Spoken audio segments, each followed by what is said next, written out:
La vérité sur Cendrillon. Vous me devez croire, ma sœur. Il n'a pas été facile de me décider enfin. Voilà 2 jours que je me prépare pour être tout à fait clair et vrai. Je vous ai demandé si je pouvais vous raconter une chose qui m'est arrivée et qui me tourmente depuis trop longtemps. Je sais que tout cela est bien singulier, mais vous avez accepté ma proposition sans hésiter, et je vous en remercie. Il va falloir faire vite à cause de la pluie. J'espère que j'y parviendrai. Nous cherchons Dieu dans la prière, la simplicité et le silence. Sainte Cécile, notre sainte patronne, a renoncé aux avantages les plus attirants du monde, et en sacrifiant tout, elle a tout obtenu. Elle avait pour amant un ange qui veillait sur son corps avec une extrême sollicitude et qui lui montrait sa gloire. Peut-être ne comprenez-vous pas pourquoi je vous explique tout cela, à vous, une amie, mais vous pouvez me croire une vieille dame. Il est insupportable de fixer toute sa vie durant un point précis. Mon père était un riche propriétaire. Nous possédions de grandes terres agricoles et vivions à la manière des nobles de notre pays, le plus clair de l'année sur nos terres iséroises et à Paris pendant la saison.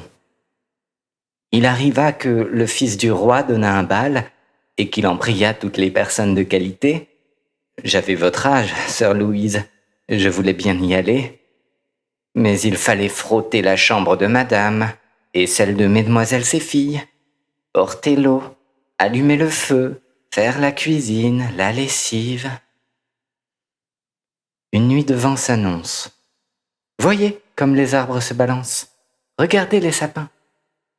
Maintenant, imaginez ma situation. Les bonheurs d'ici-bas m'étaient tous défendus. Cependant, ma marraine, qui était fée, assura de me faire aller au bal si je promettais d'être bonne fille. Je m'en souviendrai toujours. Va dans le jardin et apporte-moi une citrouille. Elle la creusa, la frappa de sa baguette, et la citrouille fut aussitôt changée en un beau carrosse tout doré. Elle trouva dans la souricière de quoi faire un bel attelage de 6 chevaux, et d'un rat, elle fit un cocher. Elle chargea encore 6 lézards en laquais, qui montèrent derrière le carrosse et qui s'y tenaient comme s'ils n'eussent fait autre chose toute leur vie. Sa baguette ne fit que me toucher, et en même temps mes habits furent changés en des habits de drap d'or et d'argent, tout chamarrés de pierreries. Elle me donna ensuite une paire de pantoufles de verre, les plus jolies du monde. Enfin, ma marraine me recommanda sur toute chose de ne pas passer minuit, car si je demeurais au bal un moment davantage, mon carrosse redeviendrait citrouille, mes chevaux des souris, mes laquais des lézards, et mes vieux habits reprendraient leur première forme. Vous voyez ce que le vent nous apporte? Un rameau de noisetier. Oh, un deuxième. C'est ce vent d'orage qui nous amène la pluie. Je vous ai promis, ainsi qu'à moi-même, de tout vous raconter véritablement et avec la plus grande justesse. Le plus difficile reste à dire. Cela remonte maintenant à 34 ans, mais pourtant, jamais je n'oublierai cet instant où le fils du roi me donna la main à la descente du carrosse, et cet autre où il me prit pour me mener danser. J'étais sa cavalière. Il fut toujours auprès de moi, et ne cessa de me conter des douceurs. Pourquoi le taire? Je n'ai pas résisté à son regard, à ses yeux fendus et couleur de pistache. Soudain, tandis qu'on apportait une fort belle collation, le prince étendit les 2 mains pour toucher les miennes en un geste d'admiration et de promesse solennelle. Je souhaitais qu'il me prenne sur son cheval blanc et qu'il m'emmène avec lui. C'est alors que les cloches sonnèrent. Le temps pressait. Il devait être près de minuit. Au mieux, il restait une vingtaine de minutes avant que le charme ne soit rompu. Un sentiment d'urgence extrême me gagnait. Je me maudissais d'avoir tant tardé, tant rêvé. Adieu les parures et le splendide équipage. Adieu la petite pantoufle de verre que je laissais tomber dans ma fuite. Je me suis hâté vers mon logis à travers les rues de Paris et, une fois seul dans ma chambre, j'ai eu la sensation d'un coup brutal au cœur. J'aime quand vient l'hiver, quand la neige met un tapis blanc sur les toitures de notre couvent. Il neigeait lorsque le fils du roi fit publier à son de trompe qu'il épouserait celle dont le pied serait bien juste à la pantoufle.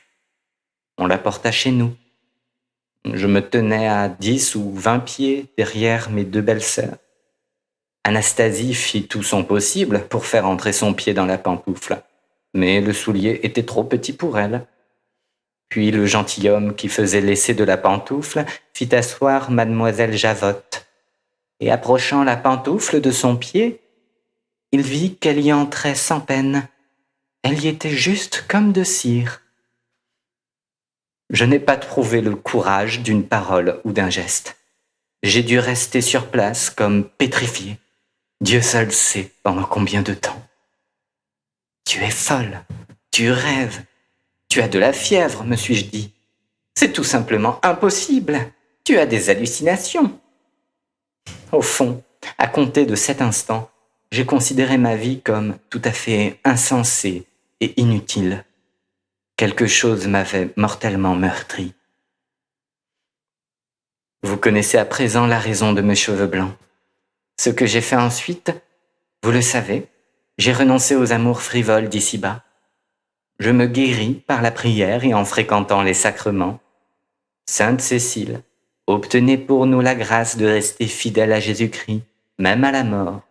Amen. La foi est un rare trésor, Louise. Mais vous grelottez. Vos mains sont froides. Rentrons avant d'être trempés.